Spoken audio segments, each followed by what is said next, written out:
সম্মানিত এলাকাবাসী, সেহরি খাওয়ার সময় হয়ে গেছে, তাড়াতাড়ি খেয়ে নিন। এবার আমি পুরো 30টা রোজা রাখবো। এই আমিন, উঠো, তাড়াতাড়ি উঠো, সেহরি খেতে হবে।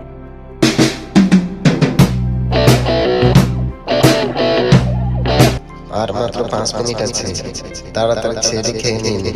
সেহরি খেয়ে নিন। খাইতে হবে না, এখন যা দিছে তা দিয়ে তাড়াতাড়ি খেয়ে নাও, শেষ করো খাবার, না হয় পরে সময় পাবে না। এবার আমি পুরো 30টা রোজা রাখবো। দেখবো নি কয়টা রোজা রাখো, পরে আবার আগের বছরের মতো মাহাদিকে বাসা থেকে পুরিন দেখে আসবা। আর মাত্র 2 মিনিট আছে, খাইলে খান, না খাইলে আজান দিয়ে এলাম। খাইলে খান, না খাইলে আজান দিয়ে এলাম। শেষ করি আমিন, আর বেশি সময় নাই কিন্তু।